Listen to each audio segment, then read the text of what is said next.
পাঠ্যক্রমের উপাদানসমূহ, factors of curriculum বা পাঠ্যক্রমের ভিত্তি, পাঠ্যক্রমের উপাদান বা পাঠ্যক্রমের ভিত্তি, ফ্যাক্টরস অফ কারিকুলাম বা কম্পোনেন্টস অফ কারিকুলাম। পাঠ্যক্রমের উপাদান বলতে বোঝায় পাঠ্যক্রম বিকাশ বা গঠনে কী কী বিষয় বিবেচনা করা হয় সেটাই হচ্ছে পাঠ্যক্রমের উপাদান। উপাদানগুলির মধ্যে গুরুত্বপূর্ণ হলো 1 হচ্ছে বিষয়ের প্রকৃতি, 2 হচ্ছে সামাজিক সংস্কৃতি, 3 হচ্ছে শিক্ষা সংক্রান্ত, 4 হচ্ছে প্রতিষ্ঠান সংক্রান্ত, 5 হচ্ছে পারিপার্শ্বিক এবং অর্থনৈতিক সংক্রান্ত বিষয় এবং 7 হচ্ছে বিকাশমূলক বিষয়। তাহলে পাঠ্যক্রমের যে উপাদানগুলো রয়েছে, প্রথমেই হচ্ছে বিষয়ের প্রকৃতি, 2 হচ্ছে সামাজিক সংস্কৃতি, 3 হচ্ছে শিক্ষা সংক্রান্ত বিষয়, 4 হচ্ছে প্রতিষ্ঠান সংক্রান্ত বিষয়, পারিপার্শ্বিক এবং অর্থনৈতিক বিষয়, বিকাশমূলক বিষয়। প্রথমেই বিষয়বস্তুর প্রকৃতি বা নেচার অফ সাবজেক্ট বা বিষয়বস্তুর প্রকৃতি। পাঠ্যক্রমের বিভিন্ন বিষয় যেমন সাহিত্য, বিজ্ঞান, সমাজবিজ্ঞান, গণিত ইত্যাদি অন্তর্ভুক্ত করা হয়। প্রতিটি বিষয়ের নিজস্ব গঠন ও বৈশিষ্ট্য আছে। বিষয়গুলির গঠন, প্রকৃতি ও বৈশিষ্ট্য সম্পর্কে নিখুঁত ও বিশদ জ্ঞান অর্জন প্রয়োজন। বিষয়গুলির গঠন, প্রকৃতি ও বৈশিষ্ট্য সম্পর্কে নিখুঁত ও বিশদ জ্ঞান অর্জন প্রয়োজন। 2 হচ্ছে শিক্ষার্থীর বিকাশ বা স্টুডেন্ট ডেভেলপমেন্ট। পাঠ্যক্রম গঠনে উপাদান হিসেবে শিক্ষার্থীর বিকাশ সম্পর্কীয় বিভিন্ন তথ্য বিশেষ প্রয়োজন। পাঠ্যক্রম গঠনে বা পাঠ্যক্রম তৈরিতে তার উপাদান হিসেবে শিক্ষার্থীর যে বিকাশ সম্পর্কিত তথ্য অবশ্যই জানতে হবে। এই বিভিন্ন তথ্যাদির মধ্যে অন্যতম হলো শিক্ষার্থীর বিকাশগত তথ্য বা স্টুডেন্ট ডেভেলপমেন্ট। পাঠ্যক্রম রচনায় শিক্ষার্থীর বৃদ্ধি ও বিকাশমূলক তথ্যের অন্যতম দিকগুলি হলো 1 হচ্ছে শারীরিক বিকাশ, 2 হচ্ছে মানসিক বিকাশ, 3 হচ্ছে বৌদ্ধিক বা জ্ঞানমূলক বিকাশ, 4 হচ্ছে সামাজিক বিকাশ এবং 5 হচ্ছে প্রক্ষোভিক বিকাশ। তাহলে এই বিকাশগুলো যাতে হয় এমন পাঠ্যক্রম রচনা করতে হবে যাতে এই বিকাশগুলি সবই সমানভাবে হয় বা যেটা যেরকম হওয়া দরকার সেই অনুপাতেই সেটা হয়। শিক্ষার্থীর বিকাশ সম্পর্কীয় নিম্নোক্ত বৈশিষ্ট্যগুলি অবশ্যই স্মরণ করা প্রয়োজন পাঠ্যক্রম প্রণয়নের ক্ষেত্রে। 1 শৈশব থেকে বয়সন্ধিকাল পর্যন্ত বৃদ্ধি ও বিকাশ নিরবিচ্ছিন্ন এবং ক্রমপর্যায়ে ঘটে। শৈশব থেকে বয়সন্ধিক্ষণ পর্যন্ত বৃদ্ধি ও বিকাশ নিরবিচ্ছিন্ন এবং ক্রমপর্যায়ে ঘটে। বিশ্বের সমস্ত শিশুই বিকাশের সমান স্তরগুলি অতিক্রম করে।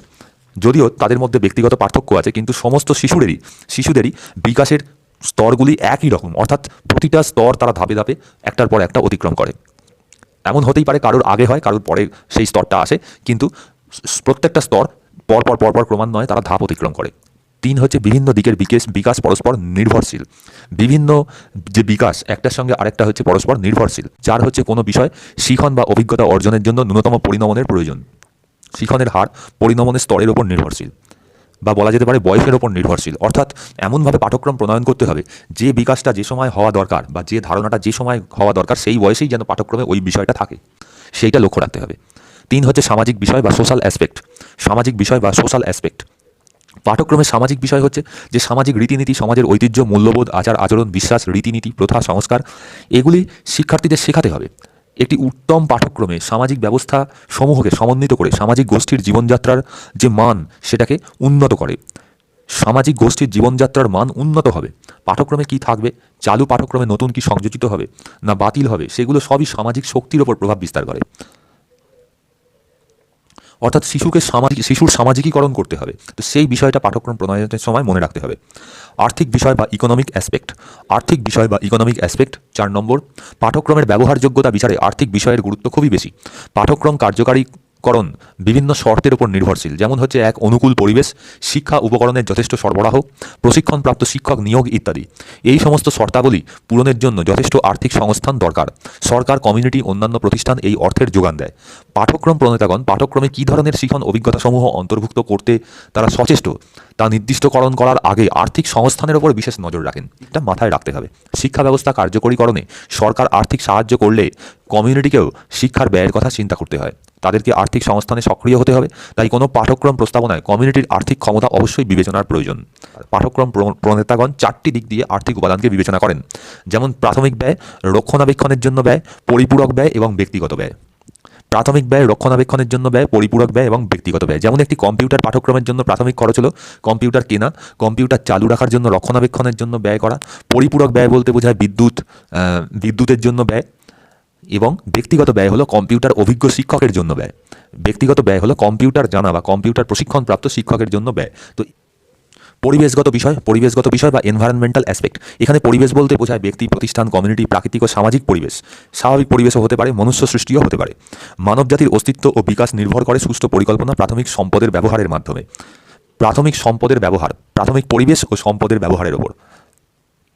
আচ্ছা, পাঠ্যক্রম প্রণয়নের ক্ষেত্রে পরিবেশ দূষণ, প্রাকৃতিক সম্পদের হ্রাস পাওয়া, বস্তি অঞ্চলের বিস্তৃতি লাভ করা, নতুন ধরনের রোগ তাকে কী করে মোকাবিলা করতে হয়, মারাত্মক মারণাস্ত্র তৈরি হয়েছে তার সম্পর্কে যে ভয়াবহ যে পরিবেশ তৈরি হচ্ছে সেইটা সম্পর্কে জানানো, মূল্যবোধের অবনমন হয়েছে সেগুলো জানানো।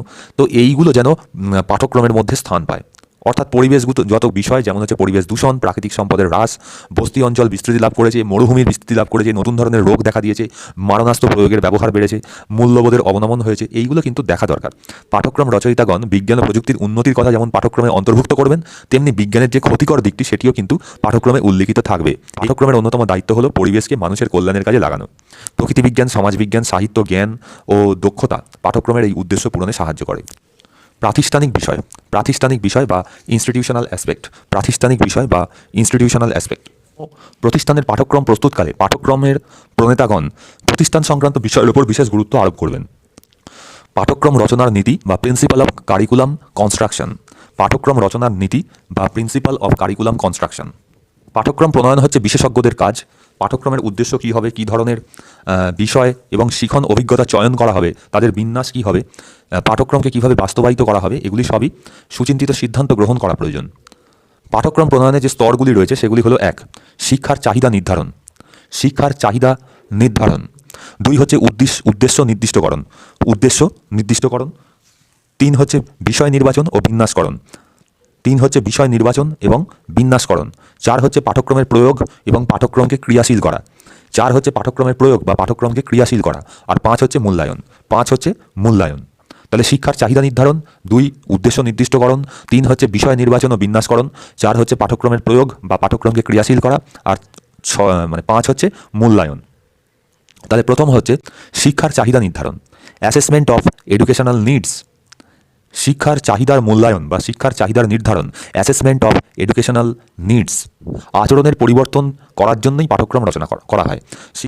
পাঠ্যক্রমে কী ধরনের চাহিদার শিক্ষার্থীদের রয়েছে সেই শিক্ষার্থীদের চাহিদা জানার জন্য এক শ্রেণীর শিক্ষার্থীকে বেছে নেওয়া হয়, এক শ্রেণীর জনগণকে বেছে নেওয়া হয় এই চাহিদা নির্ধারণের জন্য।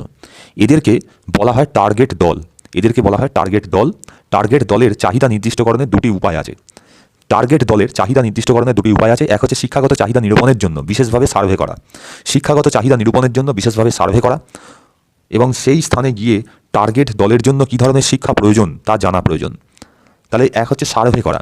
আর সার্ভে করে যে চাহিদা নির্দিষ্ট করা হবে সেটাকে বলা হয় অনুভূত চাহিদা বা ফেল্ড নিডস। টার্গেট দলের যে ধরনের সার্ভে করে যে চাহিদা নির্দিষ্ট করা হবে, অর্থাৎ টার্গেট দলকে সার্ভে করা হবে, দিয়ে দেখা হবে যে কী ধরনের চাহিদা তাদের রয়েছে, যে চাহিদাটা পাওয়া যাবে সেটাকে বলা হয় অনুভূত চাহিদা বা ফেল্ড নিডস। চাহিদা নিরূপণের দ্বিতীয় পন্থা হলো বর্তমান অবস্থাকে বিশ্লেষণ করা। তাহলে এক হচ্ছে সার্ভে করা আর 2 হচ্ছে বর্তমান অবস্থাকে বিশ্লেষণ করা। যেমন বিভিন্ন শিক্ষা কমিশনের রিপোর্ট, সরকারি নীতি, যেমন হচ্ছে NP 1986 ইত্যাদি পাঠ্যক্রম রচনার রূপরেখা নির্ণয়ে শিক্ষা কমিশন এবং সরকারি নীতি বিশেষভাবে সাহায্য করে। একইভাবে প্রতিটি প্রতিষ্ঠানের নিজস্ব উদ্দেশ্য আছে যা অর্জন করতে হয়। এই উদ্দেশ্যগুলি শিক্ষার চাহিদার গৌণ উৎস বলা যায়। এই গৌণ উৎস থেকে সৃষ্ট শিক্ষার চাহিদাকে পর্যবেক্ষিত চাহিদা বলে। এই গৌণ উৎস থেকে যে চাহিদা পর্যবেক্ষণ করা হয় সেটাকে বলা হয় পর্যবেক্ষিত চাহিদা বা অবজার্ভড নিডস। ঠিক আছে, তাহলে প্রথমটা হচ্ছে অনুভূত চাহিদা বা ফেল্ড নিডস, দ্বিতীয়টা হচ্ছে পর্যবেক্ষিত চাহিদা অর্থাৎ গৌণ উৎস থেকে যে চাহিদা নিরূপণ করা হয়, অর্থাৎ সরাসরি শিক্ষা কমিশনের বিভিন্ন রিপোর্ট, সরকারি নীতি ইত্যাদি ঘেঁটে পাঠ্যক্রম রচনার রূপরেখা নির্ণয় করা হয়, সেটা হচ্ছে গৌণ উৎস থেকে যে শিক্ষার চাহিদা নির্ণয় করা হয় সেটাকে বলা হয় অবজার্ভড নিডস বা পর্যবেক্ষিত চাহিদা। তাহলে এই অনুভূত চাহিদা ফেল্ড নিডস এবং যে পর্যবেক্ষিত চাহিদা, এই দুটির সমন্বয় করে প্রকৃত চাহিদা নির্ধারণ করা হয় বা রিয়েল নিডস নির্ধারণ করা হয়। 2 হচ্ছে উদ্দেশ্য নির্দিষ্টকরণ, ফর্মুলেটিং এডুকেশনাল অবজেক্টিভস। শিক্ষামূলক উদ্দেশ্য নির্দিষ্টকরণ বা ফর্মুলেটিং এডুকেশনাল অবজেক্টিভস। শিক্ষামূলক উদ্দেশ্য নির্দিষ্টকরণে বিশেষ গুরুত্ব দেওয়া প্রয়োজন। এই গুরুত্বগুলোর মধ্যে এক হচ্ছে সাদৃশ্য বিচার ম্যাচিং করা। তাহলে পারিপার্শ্বিক পরিস্থিতির সঙ্গে সাদৃশ্য বিচার করতে পারবে, এটাই হচ্ছে সাদৃশ্য বিচার বা ম্যাচিং করা। তাহলে এটা হচ্ছে একটা শিক্ষামূলক লক্ষ্য, শিক্ষার লক্ষ্য। এক হচ্ছে সাদৃশ্য বিচার, 2 হচ্ছে মূল্য বিচার। শিক্ষার্থী কোনো যে বিষয়বস্তুটা পড়ছে সেটার মূল্য বিচার করতে পারবে, তার অর্থ নির্ণয় করতে পারবে। 3 হচ্ছে শব্দচয়ন বা ওয়ার্ডিং। উদ্দেশ্য যে ব্যক্তকরণে ভাষা হবে সহজ, সরল এবং স্পষ্ট, যাতে শিক্ষার্থীরা উদ্দেশ্যের মাধ্যমে কি প্রত্যাশা করছে তা বুঝতে পারে। আর হচ্ছে উপযুক্ততা, অর্থাৎ যে পাঠ্যক্রমটা রচনা করা হচ্ছে তার অ্যাপ্রোপ্রিয়েটনেস কতখানি আছে, সেটা কতখানি উপযুক্ত, সেইটা বিচার করতে হবে। যুক্তিভিত্তিক বিন্যাস বা লজিক্যাল গ্রুপিং, শিক্ষার্থীদের যে চাহিদা সেটাকে যুক্তির ভিত্তিতে সেটাকে নির্বাচন করতে হবে এবং তার বিন্যাস করতে হবে, সেটা শ্রেণীকরণ করতে হবে এবং সেই অনুযায়ী শ্রেণীকরণ করে সাজিয়ে পাঠ্যক্রম পরিকল্পনা করতে হবে। 6 হচ্ছে পুনর্বিবেচনা বা রিভিউ। আচ্ছা, 3 হচ্ছে বিষয় নির্বাচন ও বিন্যাসকরণ, পাঠ্যক্রমের বিষয়বস্তু নির্বাচন এবং বিন্যাসকরণ। Selection of content of curriculum, বিষয়বস্তু নির্বাচনের ক্ষেত্রে কতগুলি শর্ত রয়েছে এবং এই শর্তগুলিকে দুটি ভাগে ভাগ করা যেতে পারে, একটা হচ্ছে ম্যাক্রো স্তর আর একটা হচ্ছে মাইক্রো স্তর। বিষয়বস্তু নির্বাচনের ক্ষেত্রে কতগুলি শর্ত রয়েছে এবং এই শর্তগুলিকে আবার দুভাগে ভাগ করা যেতে পারে, একটা হচ্ছে ম্যাক্রো স্তর, একটা হচ্ছে মাইক্রো স্তর। ম্যাক্রো স্তরে বিষয় নির্বাচনের গুরুত্বপূর্ণ উপাদানগুলি হলো, এক হচ্ছে শিশু কেন্দ্রিকতা, 2 হচ্ছে উদ্দেশ্য কেন্দ্রিকতা, 3 হচ্ছে বৈচিত্র্যের নীতি, 4 হচ্ছে সমাজ কেন্দ্রিকতা, 5 হচ্ছে সৃজনশীলতা, 6 হচ্ছে সংরক্ষণ এবং 7 হচ্ছে অগ্রমুখিতার নীতি বা প্রোগ্রেসের নীতি। সংরক্ষণটা কি? শিক্ষার অন্যতম লক্ষ্য হলো অতীত অভিজ্ঞতার সংরক্ষণ ও সঞ্চালন, অতীতে যে অভিজ্ঞতা আমরা লাভ করেছি তার সংরক্ষণ ও সঞ্চালন। এছাড়া 8 নম্বর হচ্ছে গণতান্ত্রিকতার নীতি এবং 9 নম্বর হচ্ছে ব্যবহারিকতার নীতি। গণতান্ত্রিকতার নীতি এবং ব্যবহারিকতার নীতি মানে ব্যবহার করার নীতি, এবং 10 হচ্ছে নৈতিকতার নীতি। গণতান্ত্রিকতার নীতি, ব্যবহারের নীতি এবং নৈতিকতার নীতি, এগুলো সব হচ্ছে ম্যাক্রো স্তরের শর্ত। আর মাইক্রো স্তরের যে শর্তগুলি রয়েছে সেগুলো হচ্ছে স্বনির্ভরতা, তাৎপর্যপূর্ণতা, যথার্থতা, আগ্রহ, উপযোগিতা, শিক্ষণযোগ্যতা, কার্যকারীকরণ। মাইক্রো স্তরের যে নির্ধারকগুলি হলো সেগুলো হচ্ছে স্বনির্ভরতা, তাৎপর্যপূর্ণতা, যথার্থতা, আগ্রহ, উপযোগিতা, শিক্ষণযোগ্যতা, কার্যকারীকরণ। পাঠ্যক্রমে বিষয়বস্তু বিন্যাসের নীতি, এই যে টপিকটা আমরা পড়ছিলাম এটা হচ্ছে পাঠ্যক্রমের বিষয়বস্তু নির্বাচন এবং হচ্ছে বিন্যাসকরণ। বিষয়বস্তু নির্বাচনটা পড়লাম, এবার হচ্ছে বিষয়বস্তু বিন্যাসের নীতি, অর্থাৎ principle of organising the curriculum. বিষয়বস্তু নির্বাচনের পর প্রয়োজন হলো যথার্থ বিন্যাসকরণ। পাঠ্যক্রমটা বিষয়বস্তু নির্বাচন করার পর তার প্রয়োজন হচ্ছে যথাযথ বিন্যাসকরণ। যেহেতু পাঠ্যক্রমের বিষয়গুলিকে কিভাবে ধারাবাহিক, নিরবিচ্ছিন্ন এবং সমন্বিতভাবে বিন্যস্ত করা যায় তার কতগুলি নীতি রয়েছে, সেই নীতিগুলো হলো, 1 হচ্ছে ধারাবাহিকতার নীতি, 2 হচ্ছে নিরবিচ্ছিন্নতার নীতি, 3 হচ্ছে সমন্বয়ের নীতি। তাহলে ধারাবাহিকতার নীতি, নিরবিচ্ছিন্নতার নীতি এবং হচ্ছে সমন্বয়ের নীতি। আচ্ছা, ধারাবাহিকতার নীতি। পাঠ্যক্রম বিন্যাসের ধারাবাহিকতার অর্থ হলো বিষয়বস্তু এবং তার উপস্থাপনে বিশেষ নিয়ম নীতি অনুযায়ী ক্রমে সজ্জিত করা, বিষয়বস্তুকে একটা নির্দিষ্ট ক্রমে সাজানো। তো সেটাই হচ্ছে ধারাবাহিকতার নীতি। ধারাবাহিক মানে পরপর হবে আর কি, মানে ফেজ অনুযায়ী হবে। যেমন অনেক সময় বিষয়বস্তুকে ঐতিহাসিক দিক থেকেও বিন্যস্ত করা যায়, যেমন প্রাচীন যুগ, মধ্যযুগ, আধুনিক যুগ, এইভাবে সময়কাল অনুযায়ীও বিন্যস্ত করা হয়। তাহলে কিভাবে তার বিন্যাস হবে, কি করে স্ট্রাকচারিংটা কিভাবে হবে, সেইটা হচ্ছে ধারাবাহিকতার নীতি, ক্রোনোলজিক্যাল আর কি হবে। 2 হচ্ছে নিরবিচ্ছিন্নতার নীতি, মানে কন্টিনিউটি থাকবে। পাঠ্যক্রমে বিষয়বস্তু বিন্যাসের ক্ষেত্রে নিরবিচ্ছিন্নতা বজায় রাখা প্রয়োজন। বিষয়বস্তুর বিন্যাস বিচ্ছিন্ন বা খাপছাড়া হলে শিখন কঠিন হয়, অধিক সময় প্রয়োজন হয় এবং দ্রুত ভুলে যাওয়ার সম্ভাবনা থাকে। 3 হচ্ছে সমন্বয়ের নীতি। পাঠ্যক্রম রচনার জন্য শিক্ষার বৈশিষ্ট্য ও সামাজিক প্রত্যাশার মধ্যে সমন্বয়ন দরকার। শিক্ষার বৈশিষ্ট্য এবং সামাজিক প্রত্যাশা দুটোর মধ্যে একটা সমন্বয় সাধন করা প্রয়োজন। পাঠ্যক্রমের মধ্যে পরস্পর বিরোধী বিচ্ছিন্ন বিষয় না রেখে বিষয়গুলির মধ্যে একটা অন্তরঙ্গ সম্পর্ক থাকবে সেরকম জিনিসও রাখতে হবে। এমনকি বিষয়গুলি যদি জীবন ও জীবিকার সঙ্গে সমন্বিত করা যায় সেটাও ভালো হয়। এর ফলে ব্যক্তিত্বের বিকাশ হবে। গতানুগতিক বিষয়বস্তুকে বাদ দিয়ে বিষয়সমূহের পারস্পরিক সমন্বয় থাকবে, এর ভিত্তিতেই পাঠ্যক্রম রচনা করা প্রয়োজন। 4 হচ্ছে পাঠ্যক্রমের প্রয়োগ এবং পাঠ্যক্রমকে ক্রিয়াশীল করে তোলা। পাঠ্যক্রমের বিষয় শিখন অভিজ্ঞতাসমূহ নির্বাচন ও বিন্যাস করার পর পরবর্তী প্রশ্ন হলো পাঠ্যক্রমের প্রয়োগ। পাঠ্যক্রমকে কিভাবে প্রয়োগ করা হবে? বস্তুতপক্ষে পাঠ্যক্রমের সফলতা অনেকাংশে নির্ভর করে যথাযথ প্রয়োগের ওপর। প্রয়োগের যে কৌশল, এগুলোকে পাঠ্যক্রমের ক্রিয়াগত নীতি বলে, মানে ফাংশনাল অ্যাসপেক্ট অফ কারিকুলাম। পাঠ্যক্রম এর প্রয়োগের যে কৌশল সেগুলোকে বলা হয় পাঠ্যক্রমের ক্রিয়াগত নীতি বা ফাংশনাল অ্যাসপেক্ট অফ কারিকুলাম। এই ক্রিয়াগত নীতিগুলি হলো, 1 কর্মকেন্দ্রিকতার নীতি, লার্নিং বাই ডুইং। 2 হচ্ছে পরিবর্তনশীলতার নীতি, মানে পরিবর্তনশীলতার নীতি বা প্রিন্সিপাল অফ ডাইনামিক। এবং 3 হচ্ছে নমনীয়তার নীতি, মানে ফ্লেক্সিবিলিটি। Principal of flexibility. পাঠ্যক্রম প্রয়োগের ক্ষেত্রে প্রথাগত নীতিকে আঁকড়ে না ধরে শিক্ষার্থীর পারস্পরিক প্রয়োজনীয়তা ও চাহিদাকে সামনে রেখে বিষয়বস্তুকে ক্রিয়াশীল করাতে হবে। এই জন্যে দরকার বিদ্যালয়ের পঠন পাঠনের পরিবেশ কীরকম আছে সেটা নজরে রাখতে হবে, বিদ্যালয়ের প্রাপ্ত কাজের সময়ের কথা মনে রাখতে হবে, শিক্ষা সহায়ক উপকরণের কথা মনে রাখতে হবে, পাঠ্যক্রমে অন্তর্ভুক্ত তথ্য সংগ্রহের জন্য উপযুক্ত পাঠ্যপুস্তকের কথা চিন্তা করতে হবে, শিক্ষকের দক্ষতার কথা চিন্তা করতে হবে, উপযুক্ত মূল্যায়ন ব্যবস্থার কথাও চিন্তা করতে হবে। তাহলে নমনীয়তার নীতি মানে পাঠ্যক্রম খালি প্রয়োগ করলেই চলবে না, এর জন্য কতগুলি বিষয়ের ওপর নজর রাখতে হবে। যেমন হচ্ছে বিদ্যালয়ের পঠন পাঠনের পরিবেশ, বিদ্যালয়ের প্রাপ্ত কাজের সময়, শিক্ষা সহায়ক উপকরণের উপস্থিতি, পাঠ্যক্রমে অন্তর্ভুক্ত তথ্য সংগ্রহের জন্য উপযুক্ত পাঠ্যপুস্তকের ব্যবস্থা, উপযুক্ত পাঠ্যপুস্তকের ব্যবস্থা, শিক্ষকের দক্ষতা এবং 6 হচ্ছে উপযুক্ত মূল্যায়ন ব্যবস্থা। এগুলো মাথায় রেখেই কিন্তু সেইভাবেই পাঠ্যক্রমের ফাংশনাল অ্যাসপেক্টটা বিচার করতে হবে। 5 হচ্ছে মূল্যায়ন, পাঠ্যক্রমের মূল্যায়ন, evaluation of curriculum. Evaluation of curriculum, পাঠ্যক্রমের মূল্যায়ন বলতে বোঝায় পাঠ্যক্রমের উদ্দেশ্য কী পরিমাণে অর্জিত হলো সে সম্পর্কে জ্ঞাত হওয়া। পাঠ্যক্রমের মূল্যায়ন বলতে বোঝায় পাঠ্যক্রমের উদ্দেশ্য কী পরিমাণে অর্জিত হলো সেই সম্পর্কে জানা। পাঠ্যক্রমের উদ্দেশ্যের সঙ্গে মূল্যায়নের যে সম্পর্ক সেটা রয়েছে, যেমন হচ্ছে লক্ষ্য, কার্যাবলী এবং মূল্যায়ন। লক্ষ্য, কার্যাবলী এবং মূল্যায়ন অর্থাৎ পাঠ্যক্রম প্রণয়নের লক্ষ্য কী ছিল, কতটা কাজে কতটা করা গেল বা বাস্তবে কতটা ইমপ্লিমেন্ট করা গেল, এবং সেটাকে মূল্যায়ন করতে হবে, দরকারে আবার সেটাকে ফিডব্যাক দিতে হবে।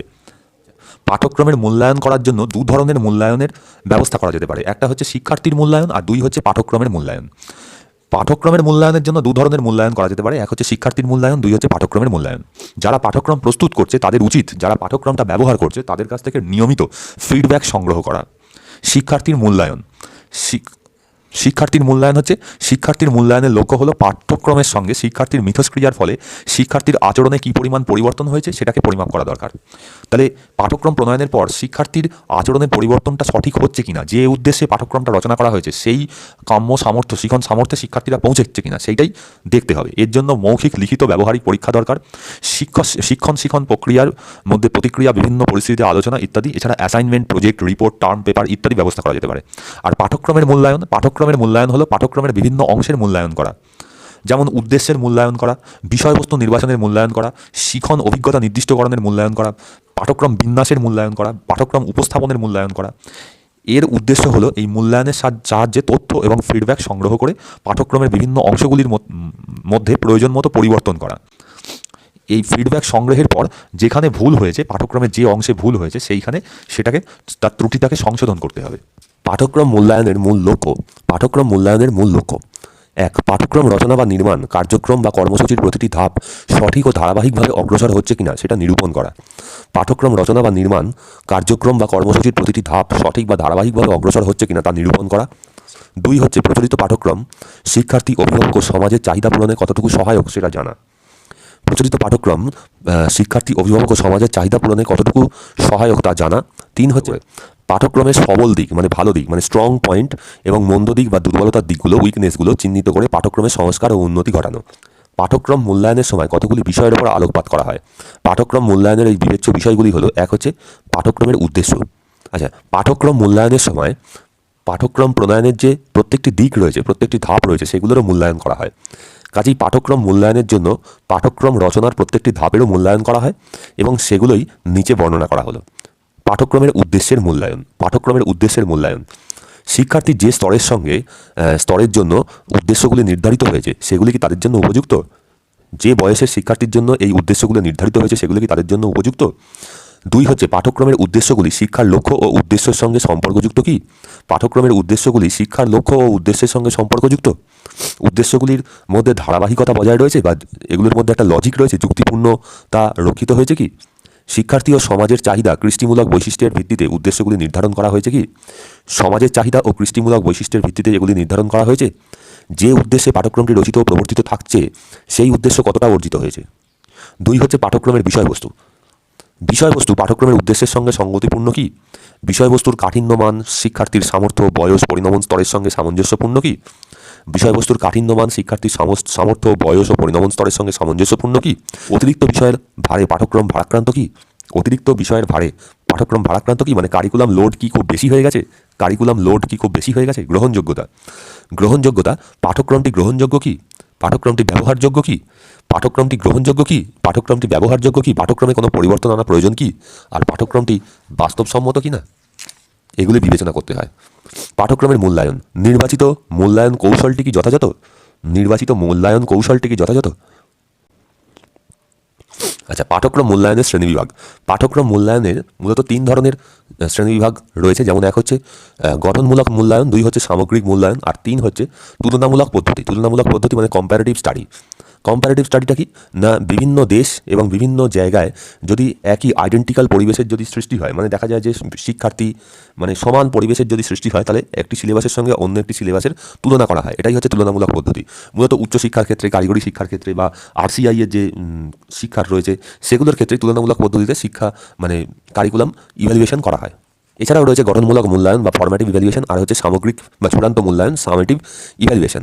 পাঠক্রম বিশেষজ্ঞগণ পাঠক্রম মূল্যায়নের জন্য বিভিন্ন মডেলের কথা উল্লেখ করেছেন, যেমন হচ্ছে লিউই পাঠক্রম মূল্যায়নের মডেলগুলিকে 3টি শ্রেণীতে বিভক্ত করেছেন। এক হচ্ছে উদ্দেশ্যভিত্তিক মডেল বা গোল ওরিয়েন্টেড মডেল অফ ইভ্যালুয়েশন। 2 হচ্ছে পাঠক্রমের কার্যকারিতা বা মূল্য নিরূপণ সংক্রান্ত মডেল মানে assessment of merit of the programme. পাঠক্রমের কার্যকারিতা বা মূল্য নিরূপণ সংক্রান্ত মডেল মানে assessment of merit of the programme. এবং হচ্ছে সিদ্ধান্ত ভিত্তিক মডেল বা decision oriented model. Decision oriented model বা সিদ্ধান্ত ভিত্তিক মডেল। উদ্দেশ্যভিত্তিক মডেলের মধ্যে আচ্ছা তাহলে লিউই 1977 সালে পাঠক্রম মূল্যায়নের মডেলগুলিকে 3টি শ্রেণীতে বিভক্ত করেছেন। এক হচ্ছে উদ্দেশ্যভিত্তিক মডেল বা গোল ওরিয়েন্টেড মডেল অফ ইভ্যালুয়েশন। 2 হচ্ছে পাঠক্রমের কার্যকারিতা বা মূল্য নিরূপণ সংক্রান্ত মডেল। পাঠক্রমের কার্যকারিতা বা মূল্য নিরূপণ সংক্রান্ত মডেল মানে assessment of merit of the programme. আর 3 হচ্ছে সিদ্ধান্ত ভিত্তিক মডেল বা ডিসিশন ওরিয়েন্টেড মডেল। উদ্দেশ্যভিত্তিক মডেলের মধ্যে টাইলারের মডেল সর্বজন বিদিত। আচ্ছা, উদ্দেশ্যভিত্তিক মডেলের মধ্যে TYLER টাইলারের মডেল সর্বজন বিদিত। তাহলে উদ্দেশ্যভিত্তিক মডেল মানে গোল ওরিয়েন্টেড মডেলের ক্ষেত্রে টাইলারের মডেলটা হচ্ছে সর্বজন বিদিত। পাঠক্রমের যথার্থতা বা মূল্য নিরূপণ মডেলের মধ্যে সেরিভেনের মডেলটি খুব উপযুক্ত। পাঠক্রমের যথার্থতা বা মূল্য নিরূপণ মডেল মানে assessment of the merit of the programme মডেলের ক্ষেত্রে সেরিভান সেরিভেনের মডেলটি বিশেষ উল্লেখযোগ্য। এরা স্টাকার যে কাউন্টিন্যান্স মডেল রয়েছে সেটাও কিন্তু উপযুক্ত। এছাড়া এই মূল্য নিরূপণের জন্য স্টাকার যে কাউন্টিন্যান্স মডেল রয়েছে সেটাও খুবই উপযুক্ত। এখানে ফরম্যাটিভ ইভ্যালুয়েশন এবং হচ্ছে সামেটিভ ইভ্যালুয়েশন দুটি পরীক্ষা করে দেখা হয়। ডিসিশন ওরিয়েন্টেড মডেল বা সিদ্ধান্ত ভিত্তিক মডেলের ক্ষেত্রে স্টাফেলভিমের মডেলটি খুবই উপযুক্ত। এই মডেলে ডিসিশন মেকারদের সিদ্ধান্ত গ্রহণ করার জন্য প্রয়োজনীয় তথ্য সংগ্রহ করা হয়। স্টাফেলভিম 4 ধরনের সিদ্ধান্তের পরিপ্রেক্ষিতে 4 প্রকার মূল্যায়নের কথা বলেছেন, যেমন হচ্ছে 1 প্ল্যানিং ডিসিশন মানে হচ্ছে কনটেক্সট ইভ্যালুয়েশন। 2 হচ্ছে প্রোগ্রামিং ডিসিশন মানে ইনপুট ইভ্যালুয়েশন। 3 হচ্ছে ইমপ্লিমেন্টেশন ডিসিশন বা প্রসেস ইভ্যালুয়েশন। ইমপ্লিমেন্টেশন ডিসিশন মানে হচ্ছে প্রসেস ইভ্যালুয়েশন। আর 4 হচ্ছে রিসাইক্লিং ডিসিশন বা প্রোডাক্ট ইভ্যালুয়েশন। তাহলে স্টাফেলভিম 4 ধরনের সিদ্ধান্তের কথা বলেছেন, 4 ধরনের ডিসিশন মেকিংয়ের কথা বলেছেন। এক হচ্ছে প্ল্যানিং ডিসিশন মানে কনটেক্সট ইভ্যালুয়েশন, বিষয়বস্তুর মূল্যায়ন করা হয়। 2 হচ্ছে প্রোগ্রামিং ডিসিশন মানে ইনপুট ইভ্যালুয়েশন করা হয়, ইনপুটের মূল্যায়ন করা হয়। 3 হচ্ছে ইমপ্লিমেন্টেশন ডিসিশন মানে প্রসেস ইভ্যালুয়েশন। আর 4 হচ্ছে রিসাইক্লিং ডিসিশন মানে প্রোডাক্ট ইভ্যালুয়েশন। সেই জন্য স্টাফেলভিমের এই মডেলটিকে এখানে CIPP মডেল নামে অভিহিত করা হয়েছে। CIPP মডেল নামে অভিহিত করা হয়েছে কেন না, context evaluation, input evaluation, process evaluation, product evaluation. Context evaluation, input evaluation, process evaluation and product evaluation. সেই জন্য এটাকে CIPP মডেল নামে এটা খ্যাত হয়ে রয়েছে।